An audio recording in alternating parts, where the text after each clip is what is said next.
Halo guys, senang bertemu dengan teman-teman dalam mata kuliah Peminatan Pembangunan Berkelanjutan dalam Lingkungan Global.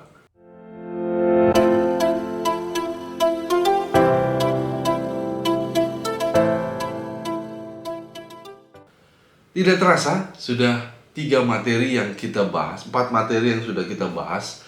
Kita bicara tentang high politik, low politik, kita bicara tentang inovasi, riset dalam pencapaian SDGs. Maka topik selanjutnya yang kita akan bahas dalam mata kuliah ini adalah tentang pencapaian SDGs Goals nomor 13, penanganan perubahan iklim. Climate change itu adalah sebuah masalah yang ditangani secara serius oleh berbagai negara dan organisasi internasional, termasuk PBB. PBB begitu serius menangani perubahan iklim hingga ini menjadi sebuah indikator khusus di dalam SDGs. Dan di dalam Goals nomor 13 ini juga sudah dibahas tentang Paris Agreement. Paris Agreement itu sendiri dibuat di tahun 2016, sedangkan SDGs ini dibuat di tahun 2017. Sehingga kita bisa lihat kecepatan PBB di dalam mengadopsi Paris Agreement di dalam penyusunan SDGs. Oleh karena itu kita harus begitu serius di dalam Goals nomor 13 ini, penanganan perubahan iklim. Dan kita akan melihat korelasinya antara Goals nomor 13 dengan goals-goals yang sebelumnya kita sudah bahas. Sebelumnya, kita akan lihat secara detail satu demi satu indikator-indikator yang ada di dalam Goals nomor 13. Indikator yang pertama di dalam Goals nomor 13 adalah terkait pencegahan dan mitigasi dampak bencana alam. Ini menarik rekan-rekan karena ketika kita berbicara perubahan iklim, ini sangat erat kaitannya dengan bencana. Seringkali kita mengatakan bencana alam. Tetapi kita sudah tidak lagi bisa membahas apakah ini benar-benar bencana alam atau sudah menjadi dampak dari bencana akibat perubahan iklim. Yang menjadi penting untuk kita bahas adalah bagaimana pemerintah siap menghadapi dampak dari bencana yang terkait dengan perubahan iklim. Di sini kita melihat ada sebuah inisiatif yang dimiliki oleh PBB yang kita kenal dengan Sendai Framework for Disaster Risk Reduction, di mana di dalam Sendai Framework for Disaster Reductions, negara dibantu oleh PBB di dalam penyusunan mitigasi bencana akibat perubahan iklim. Dan ini menjadi penting juga kita melihat berapa banyak penduduk yang terdampak dari bencana. Yang kedua, indikator kedua yang perlu kita bahas adalah bagaimana negara harus mengintegrasikan kebijakan terkait perubahan iklim ke dalam semua level. Nah, ini menjadi sangat tricky karena seringkali climate change itu dianggap isu yang atau masalah yang bukan masalah yang penting atau prioritas ya, seperti kita sudah bahas di awal. Seringkali ini dikategorikan sebagai low politics. Kalau kita masih berpikiran bahwa climate change adalah low politics, maka kita akan sulit memprioritaskannya dan mengintegrasikannya ke dalam kebijakan nasional dan internasional. Mengadopsi dan mengintegrasikan itu butuh sumber daya yang luar biasa. Mau tidak mau, climate change harus naik dari low politics ke high politics. Nah, ini challenge yang ada di indikator nomor 2. Indikator ketiga adalah terkait pendidikan. Nah, ini menarik, apalagi kita berbicara dengan pendidik seperti saya. Menjadi penting kurikulum pendidikan. Menjadi penting bahwa pendidik itu memiliki tugas untuk meningkatkan kesadaran masyarakat terkait isu perubahan iklim. Kita ingat ya, bagaimana seorang Greta Thunberg, orang Swedia, itu berjuang di sekolahnya untuk menyadarkan masyarakat Swedia bahwa isu perubahan iklim menjadi sangat penting. Dan Greta tidak begitu saja menjadi pejuang iklim karena ada guru-guru yang membantu Greta Thunberg agar dia bisa memahami dampak dari perubahan iklim. Ini indikator ketiga, tuntutan yang sangat besar bagi pendidik dan pendidikan, lembaga pendidikan. Yang keempat, kita berbicara masalah pendanaan. Nah, ini sesuatu yang pasti dinanti-nantikan oleh banyak pihak karena implementasi Paris Agreement, implementasi goals nomor 13 ini tidak akan mungkin tercapai kalau tidak ada dukungan pendanaan. Nah, di sini tertulis bahwa negara-negara maju harus memastikan komitmennya, implementasi komitmennya senilai 100 miliar US dollar setiap tahun bagi pencapaian goal nomor 13. Ini adalah sebuah topik yang sangat menarik untuk kita bahas karena pasti banyak pihak yang menyatakan pesimismenya terhadap indikator ini. Tetapi kita tidak bisa hanya berhenti menjadi individu yang pesimis. Kita harus datang dengan membawa solusi. Nah, nanti kita akan bahas bagaimana solusi-solusi yang bisa kita capai dalam isu pendanaan. Dan yang kelima, kita berbicara capacity building ya bagi negara-negara miskin dan juga masyarakat yang termarginalkan. Ini secara khusus disorot karena memang dampak perubahan iklim paling terasa bagi negara-negara miskin dan masyarakat yang termarginalkan seperti masyarakat adat, perempuan, disabilitas, dan lain sebagainya. Ini menjadi penting untuk kita bahas. Nah, sekarang kita akan melihat sebuah studi kasus di Indonesia, rekan-rekan. Dalam pencapaian SDGs Goal nomor 13 ini, ada sebuah provinsi yang sangat kreatif, inovatif, memanfaatkan skema-skema pendanaan baru di dalam pencapaian Paris Agreement. Provinsi apa itu? Betul, Kalimantan Timur.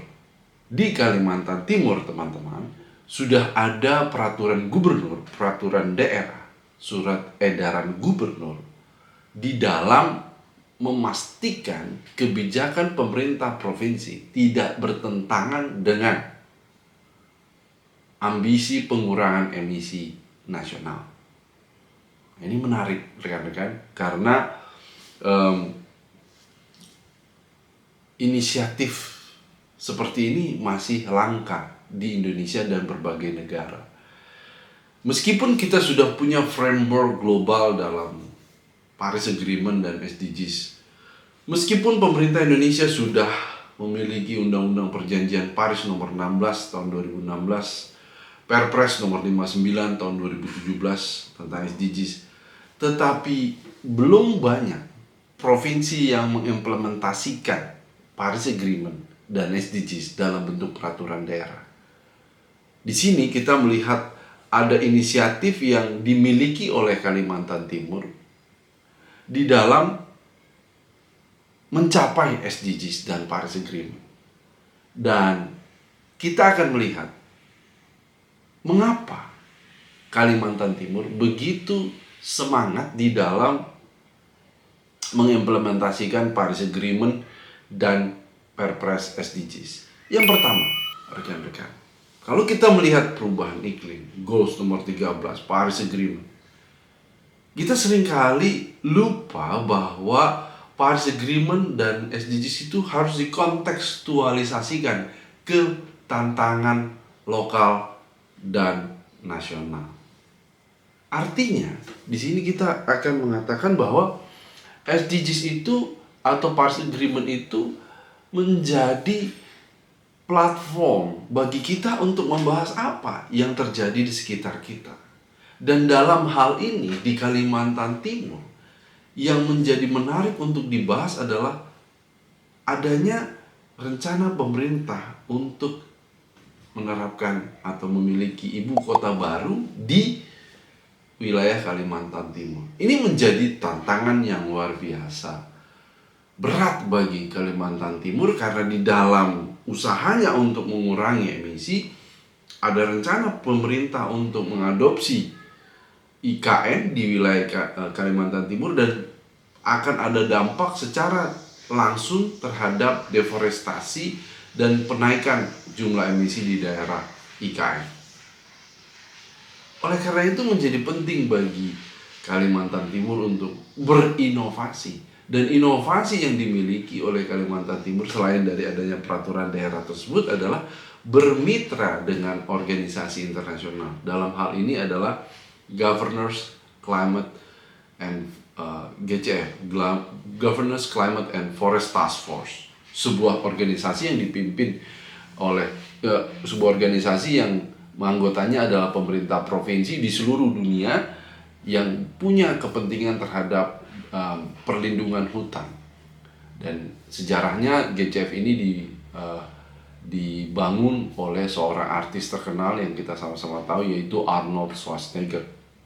Nah, GCF sangat bisa membantu, memiliki peran yang luar biasa di dalam membantu pemerintah Kalimantan Timur untuk menghadapi tantangan terhadap IKN ini. Dan banyak rekomendasi khususnya dalam pemindahan ibu kota agar supaya meskipun ada IKN tetapi ada kebijakan untuk memastikan emisi tidak parah, ya, emisi karbon tidak parah di wilayah Kalimantan Timur.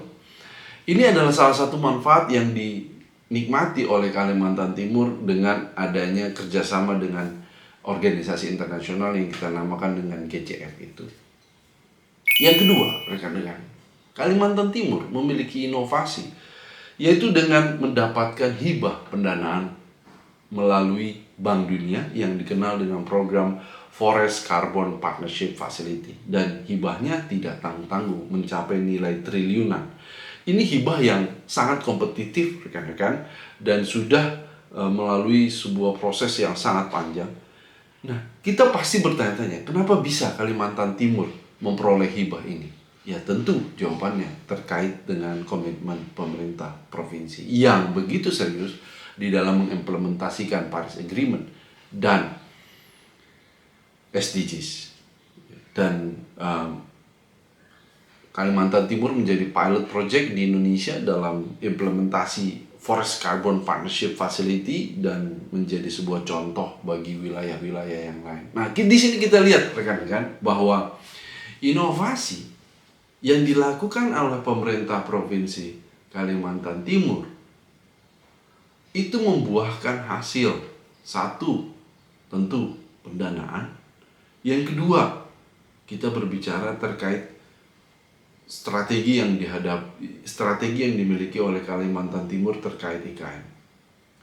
Artinya, kalau kita melihat Kalimantan Timur, kalau kita melihat bagaimana Kalimantan Timur mengadopsi perubahan iklim, isu perubahan iklim, banyak solusi-solusi yang akhirnya bisa kita lihat, kita bisa miliki.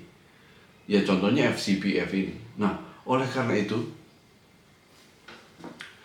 penting bagi pemerintah daerah di sini untuk melihat banyak kesempatan yang dimiliki dalam era desentralisasi yang memang harus diiringi dengan peraturan daerah, diiringi dengan berbagai support internal system. Seringkali pertanyaan yang muncul adalah bagaimana nantinya pemerintah daerah menata atau mengelola penganggaran ini. Apakah mungkin pemerintah daerah yang memiliki sumber daya terbatas bisa mengelola begitu banyak beban terkait perubahan iklim ini?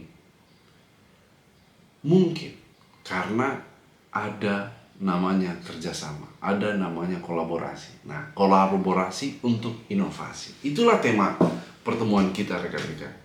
Jadi, inovasi itu bisa dihasilkan melalui kolaborasi. Inovasi tidak dihasilkan dalam sebuah ruangan yang hampa, yang tidak ada orang-orangnya. Inovasi dihasilkan dari kerjasama, kolaborasi antar individu, organisasi, dan masyarakat. Jadi, apabila kita betul-betul serius ingin mengimplementasikan Paris Agreement, Kolaborasi adalah kata kunci, rekan-rekan. Implementasi kolaborasi itu tidak mudah memang. Implementasi kolaborasi membutuhkan proses yang panjang. Kalau kita lihat di studi kasus Kalimantan Timur, itu dimulai dari gubernur yang menyatakan, mendeklarasikan Kaltim Hijau, Kaltim Green, kemudian punya berbagai kebijakan terkait Paris Agreement, dan punya niat untuk atau punya rencana untuk memiliki berbagai peraturan daerah. Kolaborasi memiliki proses yang sangat panjang. Waktu, investasinya adalah waktu. Proses panjang ini yang harus dihadapi oleh kepala daerah. Menarik sekali. Jadi kita dalam pertemuan ini kita melihat bahwa inovasi bisa dihasilkan dari riset, inovasi bisa dihasilkan dari kolaborasi yang kita lihat dalam studi kasus Kalimantan Timur. Oleh karena itu rekan-rekan, bagi para akademisi, penggiat isu-isu lingkungan, kolaborasi itu harus menjadi salah satu program kunci dalam pencapaian pengurangan emisi global. Menarik, bukan? Jadi itu yang bisa kita bahas rekan-rekan terkait goals nomor 13 melalui studi kasus Kalimantan Timur ini.